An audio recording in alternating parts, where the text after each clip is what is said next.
We got to talk a little Nikola Jokic because, all right, I just landed on the planet. I'm learning about basketball. He had 40 points, 27 rebounds, 10 assists. Chandler, tell me how impressive that really is. This was crazy. This is one of the best games I've ever seen. And it's, you know what? It's how he does it. He's obviously a center, but he plays like a guard. He can do everything. He plays the right way. If I'm a player now and there's one big guy that I'd want to play with, it's him. And he's not the most like dominant physical. I think that's the problem. People look at centers and they picture like lob threats, the Dwight Howards, the DeAndre Jordan kind of effect. And he just doesn't play that way. But it's crazy what he does. It's beautiful to watch.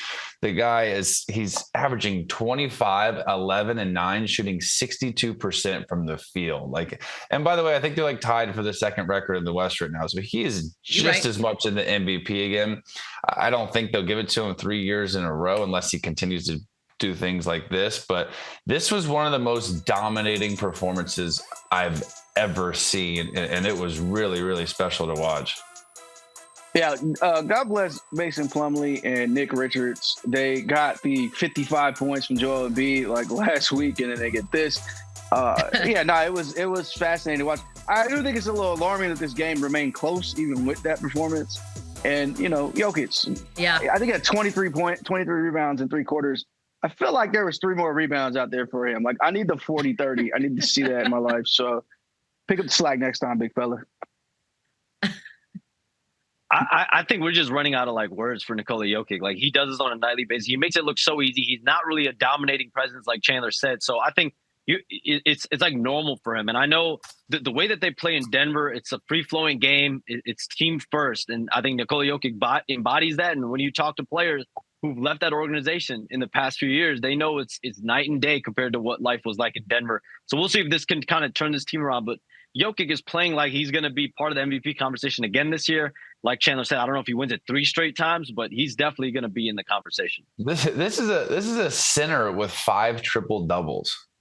That's crazy. Like, that's unheard of, man. Almost like averaging a triple double. That's nuts.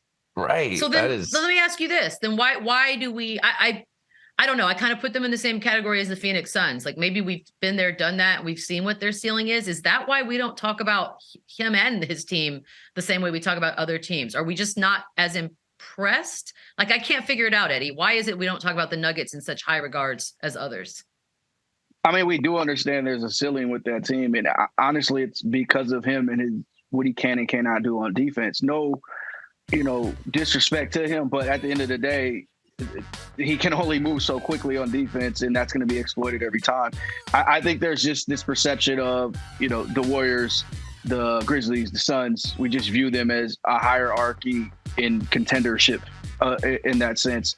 Whether that's fair or unfair is up to the user, but we've seen this movie before in the playoffs, and we've seen him get exploited in those ways. So until he proves otherwise, I think you're right in being a little worrisome about what they can and can't do against those teams. Yeah, defensively is the issue for them. Obviously, this guy can do it all. People that know basketball know how terrific this guy plays and how sublime it is to watch. But it comes on the other guys. They need Michael Porter healthy. They need Bones Highland getting buckets. They need Jamal Murray being bubble Jamal Murray. But again, I just think it's not traditional. People aren't used to seeing it. People are seeing this finesse European point guard / center, and I don't think they fully comprehend how special it is. And Chandler said the right name, Jamal Murray, as well, because it's not even Jokic that is going to get exploited on defense. It's Murray as well. He just cannot guard at the point of attack to that elite level. And we watch teams, instead of even picking on Jokic, they're finding Jamal Murray, and they're going to take him off the dribble. They're not even going to bother bringing another big guy out and the whole nine. So he's another name that, we've seen him do it on the offensive end of the floor, but they're going to have those defensive limitations, and they're going to need those 2 on the floor at all times. So until we see them do that, you're right to have a little bit concerned about whether they can or can't.